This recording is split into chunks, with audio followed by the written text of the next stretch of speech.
नमस्कार प्यारे बच्चों। आज हम पाठ संसार पुस्तक है पढ़ेंगे। पत्र मनुष्य के विचारों के आदान प्रदान के महत्वपूर्ण साधन रहे हैं। प्रस्तुत पत्र जवाहरलाल नेहरू द्वारा उनकी बेटी इंदिरा गांधी को लिखा गया है। इस पत्र में बताया गया है कि तथ्यों पर आधारित ज्ञान केवल पुस्तकों से मिलता है, परंतु व्यवहारिक ज्ञान के लिए संसार को ही एक पुस्तक के रूप में पढ़ना आवश्यक है। प्रिय इंदु, जब तुम मेरे साथ रहती हो तो मुझसे बहुत सी बातें पूछा करती हो और मैं उनका जवाब देने की कोशिश करता हूँ।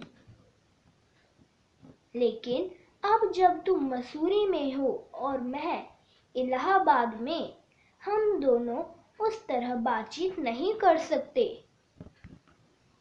इसलिए मैंने तय किया है कि कभी-कभी तुम्हें इस दुनिया की और उन छोटे बड़े देशों की जो इस दुनिया में हैं, छोटी-छोटी कथाएं लिखा करूँगा। तुमने हिंदुस्तान और इंग्लैंड के बारे में इतिहास पढ़कर जाना है, लेकिन इंग्लैंड केवल एक छोटा सा टापू है और हिंदुस्तान जो एक बहुत बड़ा देश है, फिर भी दुनिया का एक छोटा सा हिस्सा है। अगर तुम इस दुनिया के बारे में जानने का शौक है तो तुम्हें सब देशों को और उन सब जातियों का जो इसमें बसी हुई हैं ध्यान रखना पड़ेगा। केवल उस एक छोटे से देश का ही नहीं जिसमें तुम पैदा हुई हो। तुम इतिहास किताबें में पढ़ सकती हो, लेकिन उस समय से भी पहले जब आदमी पैदा नहीं हुआ था, तब किताबें कौन लिखता था? तब हमें उस पुराने समय की बातें कैसे मालूम हों? उस पुराने समय की लिखी हुई किताबें न होने पर भी कुछ ऐसी चीजें हैं जिनसे हम उतनी ही बातें मालूम होती हैं जितनी किसी किताब से होती। ये पहाड़, समुद्र, सितारे, नदियाँ, जंगल, जानवरों की पुरानी हड्डियाँ और इसी तरह की और भी कितनी ही चीजें हैं जिनसे हमें दुनिया का पुराना हाल पता चल सकता है। किसी विषय को जानने का असली तरीका यह नहीं है कि हम केवल दूसरों की लिखी हुई किताबें पढ़ लें, बल्कि यह है कि हम खुद संसार रूपी पुस्तक को पढ़ें। मुझे आशा है कि पत्थरों और पहाड़ों को पढ़कर तुम थोड़े ही दिनों में उनके विषय में जानना सीख जाओगी। सोचो, कितने मजे की बात है कि एक छोटा सा रोड़ा जिसे तुम सड़क पर या पहाड़ के नीचे पड़ा हुआ देखती हो, शायद संसार की पुस्तक का छोटा सा पृष्ठ हो। शायद उससे तुम्हें कोई नई बात मालूम हो जाए। शर्त यही है कि तुम्हें उसे पढ़ना आता हो। कोई भी जबान, उर्दू, हिंदी या अंग्रेजी सीखने के लिए तुम्हें उसके अक्षर सीखने होते हैं।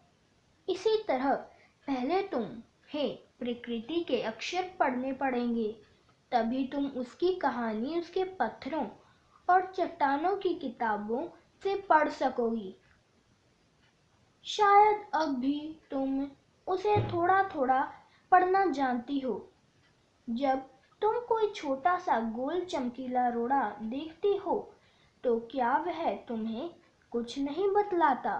यह कैसे गोल, चिकना और चमकीला हो गया और उसके खुरदरे किनारे या कोने कहाँ गए? अगर तुम किसी बड़ी चट्टान को तोड़कर टुकड़े टुकड़े कर डालो तो हर एक टुकड़ा खुरदरा और नुकीला होगा।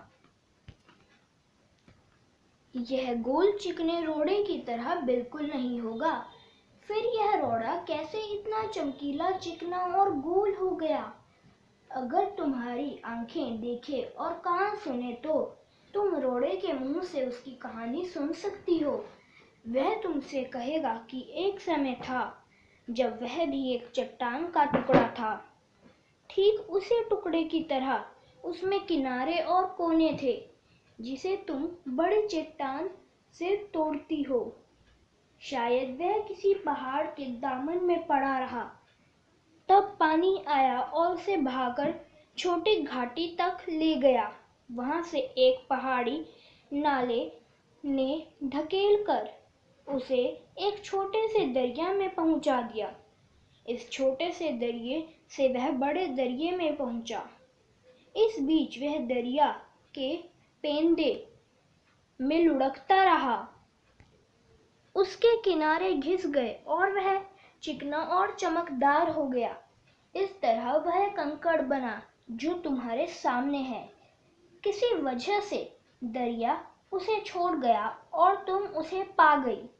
अगर दरिया उसे और आगे ले जाता तो वह छोटा होते होते अंत में बालू का एक जरा हो जाता।